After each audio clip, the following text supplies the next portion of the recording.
ওকে, আজকে আমরা জানবো হলো অ্যালবার্ট ক্যামুর দ্য স্ট্রেঞ্জার বা দ্য আউটসাইডারের কাহিনী সংক্ষেপ in details as I said before last class. তো কাহিনী সংক্ষেপ হলো মার্সো বর্ণনাকারী, সে নিজেই নিজের কাহিনী বর্ণনা করছে। সে আলজিয়ার্সে একজন বসবাসকারী যুবক। তার মা ম্যারেনগো নামক একটা জায়গায় অবস্থিত একটা ওল্ড হোম বা বৃদ্ধাশ্রমে থাকতেন। উপন্যাসের শুরুতেই দেখা যায় বৃদ্ধাশ্রম থেকে মায়ের মৃত্যুর খবর পেয়ে দ্রুত বাসে করে মার্সো রওনা হয়ে যায় সেখানে। সে পুরো রাস্তায় ঘুমিয়ে কাটিয়েছে। সেখানে গিয়ে আশ্রমের পরিচালকের সাথে মার্সো কথা বলে। পরিচালক তার মাকে দেখার অনুমতি দেয়। লাশের কফিন যার তত্ত্বাবধানে ছিল সে তার মাকে দেখাবে কিনা জিজ্ঞেস করলে মার্সো সেটা না করে দেয়। তাহলে প্রথম থেকে আমরা দেখতে পাচ্ছি মার্সোর সব কিছুর ব্যাপারেই উদাসীনতা, ইনডিফারেন্স। সেখানকার নিয়ম অনুযায়ী লাশের পাশে রাত্রি জাগরণ করা হতো। তো সেদিন ন্যারেটর এবং লাশের তত্ত্বাবধায়ক যে ছিল কিউরেটর একসাথেই লাশের পাশে রাত্রি জাগরণ করে। এছাড়া তাদের সাথে সেই আশ্রমের অন্যান্য বৃদ্ধ নারী পুরুষরাও ছিল ওল্ড হোমের। তো বর্ণনাকারী সে রাতে কফি খায়, ধূমপান করে কাটিয়ে দেয়। মানে মার্সো নিজেই যেহেতু বর্ণনা করছে, আমরা বলেছিলাম প্রথম পার্টটা মার্সো ন্যারেট করেছে। পরদিন সকালে অন্ত্যেষ্টিক্রিয়া মানে ইংলিশে ফিউনারাল, এই অনুষ্ঠানের পূর্বে মার্সো আবার আশ্রমের পরিচালকের সাথে কথা বলছে। তো তিনি জানান এই অনুষ্ঠানে অন্য বৃদ্ধদের কখনোই যেতে দেওয়া হয় না, তবে আজকে টমাস পেরেজ নামে একজনকে তাদের সাথে যেতে দেওয়া হবে, কারণ মার্সোর মা জীবিত থাকাকালীন এই সময় এই লোকটি তার মায়ের অনেক কাছের একজন মানুষ ছিলেন। তো তারা একটা গ্রামের কবরে ফিউনারালের জন্য যাত্রা করছে। তো বৃদ্ধ টমাস পেরেজের এই যাত্রায় মূর্ছিত হয়ে যাওয়ার মতো অবস্থা হয়, যেহেতু বয়স হয়ে গিয়েছে। তো ফিউনারালের অনুষ্ঠান শেষে রাতেই মার্সো আলজিয়ার্সে ফিরে আসে। পরের দিন সে সমুদ্র সৈকত বা বিচে সাঁতার কাটতে যায়। সেখানে তার সাথে মেরি কার্দেনা নামক একজন এক্স কলিগের সাথে দেখা হয়। বিকেলে তারা সিনেমা হলে একটা কমেডি সিনেমা দেখে এবং একসাথে রাত্রি যাপনের মতো অপকর্মে লিপ্ত হয়। সকালে ঘুম থেকে উঠে সে তার মার্সো তার গার্লফ্রেন্ডকে আর দেখে না। মার্সো সন্ধ্যা পর্যন্ত ঘরে ব্যালকনিতে শুয়ে বসে কাটায়, মানুষ দেখে কাটিয়ে দেয়। পরের দিন মার্সো অফিস যায়। দুপুরে তার বন্ধু ইমানুয়েলের সাথে দুপুরের খাবার খেয়ে সন্ধ্যা পর্যন্ত জাস্ট কাজ করে বাসায় ফিরে আসে। Just casual life. সে মা মারা গেছে, তার কোনো ধরনের বিকার বা কিছু নেই, সব স্বাভাবিক। সিঁড়ি দিয়ে সে ওঠার সময় তার প্রতিবেশীর নাম ছিল নেইবারের কুকুর, মানে মানুষটার নাম ছিল সালামানো। তার বাসায় একটা কুকুর ছিল। তো এরপরে সে তার আরেক প্রতিবেশী নেইবার, তার নাম ছিল রেমন্ড সিনথেস। তো রেমন্ড অ্যাকচুয়ালি ছিল একজন পিম্প মানে হলো প্রস্টিটিউটস নিয়ে যারা ডিল করে, সোজা কথায় দালাল। তো রেমন্ড সিনথেস ছিল নিজেকে একজন, যদিও সে নিজেকে একজন দারোয়ান হিসেবে দাবি করে। তো রেমন্ড তাকে রাতের খাবারের জন্য ইনভাইট করে। খাবার খেতে খেতেই রেমন্ড তার কেপ্ট বা তার একজন রক্ষিতা ছিল, তাকে নিয়ে কিছু কথা বলে। সে জানায় যে এই মেয়েটার সাথে তার সম্পর্ক ভালো যাচ্ছে না, মেয়েটার তার সাথে প্রতারণা করেছে। তো রেমন্ড তার সেই কেপ্টকে অনেক টাকা পয়সা দেওয়া সত্ত্বেও সে মেয়েটা আরও অর্থ চায়। তো রেমন্ড প্রতিবাদ করে, তার ভাইয়ের মাধ্যমে রেমন্ডকে মারপিট করিয়েছে মেয়েটা, এটা করার চেষ্টা করে মেয়েটা। তো রেমন্ড তখন তাকে শাস্তি হিসেবে বলছে মার্সোকে, তুমি একটা চিঠি লিখে দিতে পারবে? তো মার্সো রাজি হয়ে যায় এবং সে রাতেই মেয়েটাকে একটা চিঠি লেখে। পরদিন মেরি তার বাসায়, যে আগে যে মেয়েটার সাথে রাত কাটালো মার্সো, সে তার বাসায় এসে জিজ্ঞেস করে যে মার্সো তুমি কি আমাকে ভালোবাসো? মার্সো তখন বলে যে সত্যিকারভাবেই যদি এটার কোনো অর্থ থাকে তাহলে হয়তো সে ভালোবাসে না।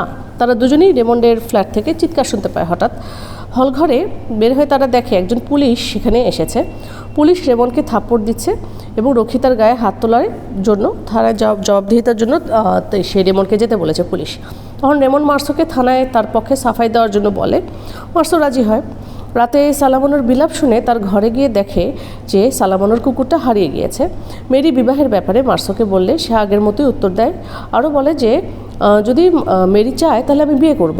অফিসে গেলে তার বস তাকে জানায় যে সে রাজি থাকলে তারা প্যারিসে তাদের অফিসের কাজে তাকে ট্রান্সফার করতে চায়, মার্সোকে মানে আলজিয়ার্স থেকে প্যারিসে ট্রান্সফার করবে। তো মার্সো জানায় তার কোনো সমস্যা নাই।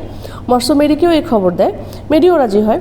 তো মেরির পরিবার তার পরের রবিবারে মার্সো ওই রেমন্ড যে পিম্প তার অনুরোধে তার বন্ধু মেসনের বিচ হাউসে মেরিকে সাথে নিয়ে যায় একটু টাইম পাস করার জন্য। দুপুরবেলায় ভালোই সাঁতার টাতার কাটে, দুপুরের খাবার গ্রহণ মানে লাঞ্চ টাঞ্চ করে। এরপর তারা তিনজন মার্সো, রেমন্ড আর মেসন বিচে হাঁটতে যায়। সেখানে দুজন আরব তাদের পিছু নেয়, তো যাদেরকে মার্সো আগেও দেখেছিল রেমন্ডের পিছু নিতে।